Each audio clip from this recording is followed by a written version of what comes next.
mama says, get the fuck out. Where is Joe? What is he doing? And what the fuck is this? Bicycle, bicycle, bicycle. I want to ride my bicycle. Let me find out Joe's riding the bikes. Let me find out while there's still people stuck in Afghanistan, Joe's taking a nature hike ride through fucking Massachusetts, okay? The only time I want to see Joe on a fucking bike riding anywhere is through the villages of Kabul to find any fucking American who wants to get home. Americans held hostage, abandoned behind enemy lines. Day 48. This fucking piece of shit. Like, do you even think they brief Joe anymore? Is it possible that he's unaware of Americans still stranded in Afghanistan? Now, granted, they're safe under Taliban protection, but I still think we should probably bring them home, you know? Like, can you see Joe just waddling into the briefing room with his crayons and coloring books? General Milley jumps out his seat. Hey, kiddo, what you doing, sport? I heard you went for a bike ride today. Cool, bud. I wish I went for a bike ride today.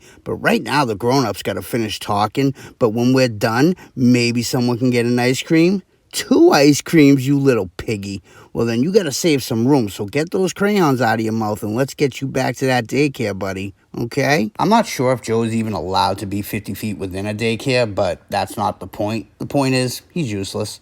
He's just the spokesman for COVID-19. That's the only time they trot him out to the podium. He waddles out saying something about COVID-19. 500,071 dead. You're gonna die. But as we acknowledge the scale of this mass death in America, Vaccination. ultimately, those who are not vaccinated will end up paying the price. Then he tells you some lame-ass story about an orphan you had to talk to by phone. Because he's not allowed around kids for obvious reasons. Don't believe me? Look it up. They told him to stop touching people. By the way, he gave me permission to touch him. All right? It's more geared towards women for more obvious reasons. Tara Reid. And I remember his hands underneath my blouse and underneath my skirt. Let me find out Joe's fishing for snapper with no permits. Sick bastard. And he pulled back and he said, "Come on, man. I heard you liked me." Don't be ridiculous. Nobody likes you, Joe.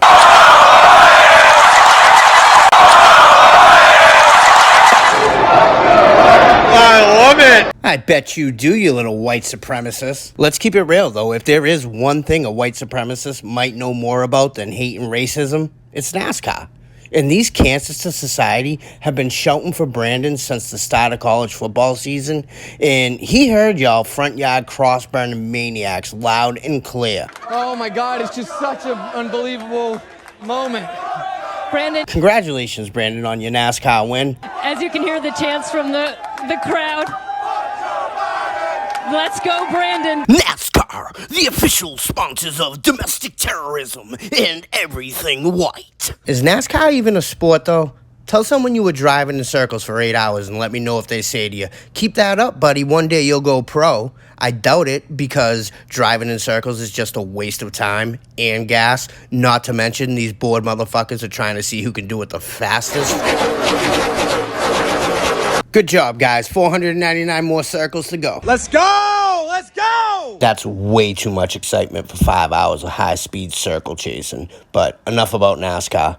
Okay. Let's get back to this train wreck and why certain things bother me with them. Come on. For instance, the border. They can make pretend and ignore the fact that they told people to come here, but if Giuliani saying trial by combat means storm the Capitol, well then I'm going to go with surge the border means come to the border. And if Trump saying peacefully and patriotically march to the Capitol incites an insurrection, then I think it would be fair to say no one will be denied asylum could have created a border crisis. Things that make you go, Of course, that's if you're into conspiracies and stuff like that. Like, lastly, if you think the president would leave people behind in Afghanistan after saying he would leave no one behind in Afghanistan, well then, you're just looking at it wrong. Those people still there were warned of the dangers of staying and chose to stay. Well, what about the ones trapped who couldn't get to the airport? Well, my advice would be find a Taliban representative to escort you safely. If Joe trusts them, you can trust them.